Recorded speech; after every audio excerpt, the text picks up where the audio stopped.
Welcome back to the channel, ladies and gentlemen. It's your boy Flower Boy, and today we're going to be reviewing a movie that we're pretty much like long removed from, like about 4 months removed from. Yes, it's Longlegs.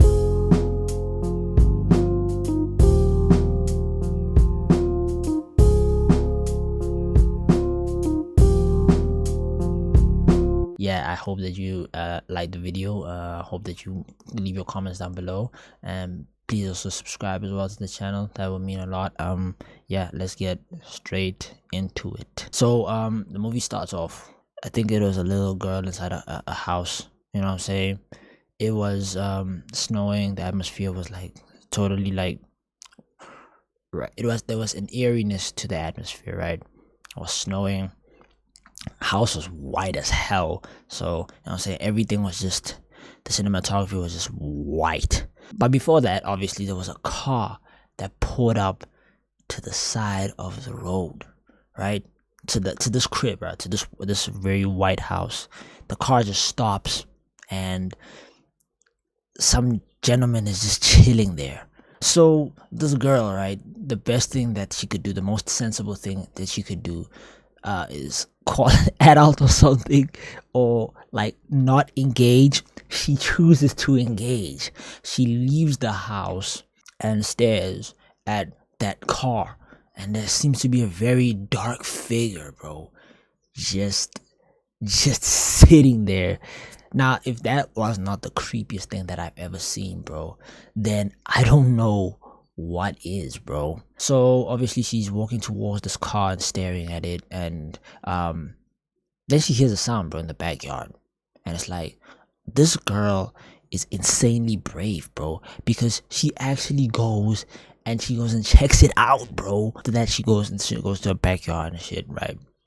She doesn't see anything immediately, but then she does see like two things, like on the left and the right, right? And then she just somebody gets her attention. Some dude gets her attention, right? And I don't know what this dude, well, at the beginning he doesn't say anything, because, well, he says something.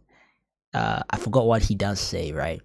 But it just basically, it jump scares you at the beginning of it. And I mean, it wasn't like a crazy jump scare, right? It wasn't like the craziest thing, but it was something that you didn't expect. So yeah, that was one. I was actually hoping to see a lot more jump scares in the movie. I was thoroughly disappointed, but I was intrigued in other aspects of it. The movie goes on. I think this little girl has grown up now, and she's now a detective, or an FBI, right, agent, right? And you know, they're now in a briefing room, right?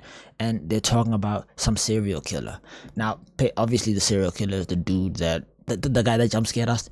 That's the serial killer. And the way that this guy looks, damn, bro, like kudos to the way that they put this guy up, they dress this guy up. He's obviously enacted by Nicolas Cage. His name is Longlegs. He's the serial killer who kills families. So what happens is, this guy literally goes into like homes and families, right? That's the whole angle here. So now the police department are trying to bring him to book, and you know what I'm saying, he's that psychopathic kind of serial killer who leaves like clues to what he's gonna do next, or why he's doing it, you know what I'm saying, to kind of play around with the cops, right? You know how these guys go, right? You know how they do. He does this, but he doesn't do it with like literally, like, he doesn't make it easy for the cops. Let's just put it like that, right? He, instead of writing like flushed out notes, he actually uses symbols, right? He uses some dark evil symbols to convey his message. Now, the only person who can actually decipher these little symbols and put together any sort of cohesion to what the heck is going on here, it is that little girl who turned into an FBI detective, and she goes by the name of Lee Harker. So Lee Harker is now front and center in this investigation to bring the serial killer to book, right? Because it seems as though she can easily peer into the mind of the serial killer as if it was her own, right? I got a little suspicious towards them at the beginning of it, going through the whole movie, because literally, how the hell do you know this? Like nobody, people who like worked in that part of the the part of the department couldn't do it, and they've worked there longer, and you're telling me that you're out of nowhere, just out of nowhere, bro. You just use your feelings and or your hunches, and what I'm saying, you can tell that a nigga is in a house where you haven't even checked. So like, she's with a partner, right? They go up to like the neighborhood, right? They're going to like go door to door. This is after the briefing, of course. They're going door to door to go and check for this guy. I think they had like some sort of intel that he would be around this neighborhood or something like that. So that's what they're gonna do. That's the assignment.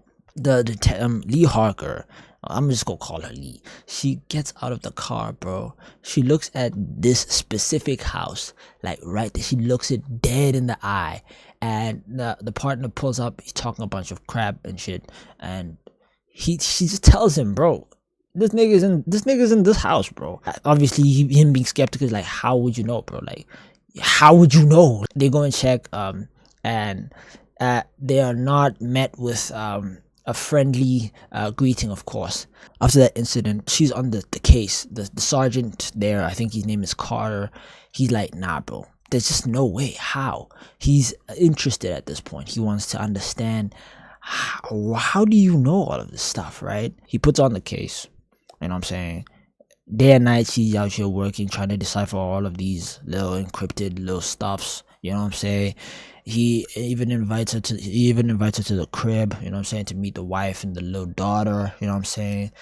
After they go out like drinking and stuff to talk about the whole little investigation and stuff. Lee lives in a flippin' secluded area in the woods. Bro, that was insane, dude. Like, she could there's like a house. We did see like a house, right? But like, it was in the distance, bro. It was in the distance. It's literally like a cabin, right? It's like a cabin, right? And it's just a bunch of woods around it, right? So she goes inside this cabin, right? She goes and she calls her mom. She has the most eerily creepiest conversation with her. At first glance, it's a normal conversation. Hi, mom, how you doing? The mom says, yeah, I'm doing great. How are you? But the way that the conversation goes, bro, it just doesn't feel right. It just doesn't feel right. So after that, a knock or something at the front door, right? She pulls the strap out. Obviously, she has to pull the strap out, bro, because I ain't going to that door without no strap. So she goes there. She asks who's there. No one answers. She locks the door, which is crazy because, nigga, why didn't you lock the door when you came inside, bro? Like, what are we doing here? So yeah, she does that. She goes back into the room because it seems as though it's clear, and she looks outside the window, bro. There's a black figure just chilling there, bro.